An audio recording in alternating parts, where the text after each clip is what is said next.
This is the YITAHOME lift top coffee table, and what I'll do is I'll walk through some of the features up close for you to see.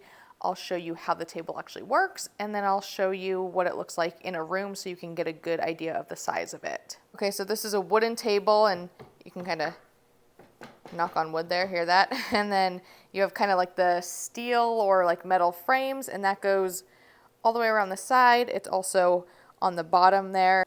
There's a few components to this. Let's see, starting off, let me go show you down here. So this is like the lower compartment area. You can see like this is where we put our coasters, and you could put other little things down here. Hand-wise, it's about a hand's worth tall. You can see as I do that. And then you have this storage area. So you can open up these, and we keep like little photo albums in there, but that goes all the way across. And you can see in general on the table, it's about a third of the table is this like closed compartment storage. These doors feel very durable, and they're slow close. So you can see that closes nice and slow so it doesn't ever slam shut, which I do like a lot. If I wrap around here to the other side, you can see there's the other door. And then this here, this portion is the lift top. So you just take this and you bring it right on up here.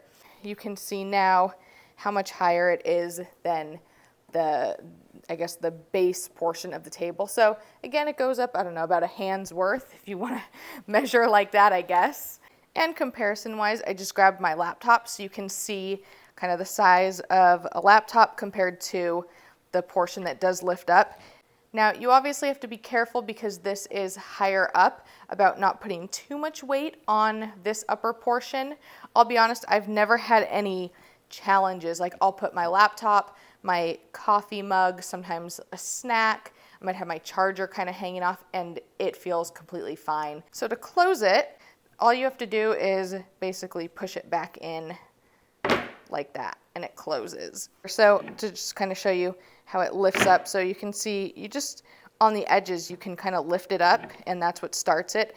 It's not like a seamless lift up. It is a little, maybe, I don't know, jagged might be the right word, but it doesn't bother me too much. It does feel incredibly sturdy, I will say. While it's just up here like this, I never feel like it's accidentally going to fall back down.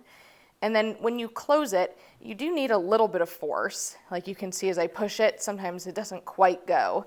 And then I've noticed you always want to make sure your hands are out of the way so that you don't jam your fingers in there. And then it closes. It would be nice if that had the slow close, kind of like the doors on the side. That would be a nice touch for this, but as long as your fingers are out of the way, you should be okay. And then just to show storage-wise inside here, this holds a decent amount. You can kind of see the depth of it over there. Okay, and here's an angle for you to see the table with a living room setup, and I have my laptop on the table as well, just so you can kind of get a good idea of the size of it. And here's one more angle for you to see from behind the couch, and you can then see kind of our living room setup a little bit. We think that the coffee table is a great size for the space we have. It's really durable, and we've really enjoyed it.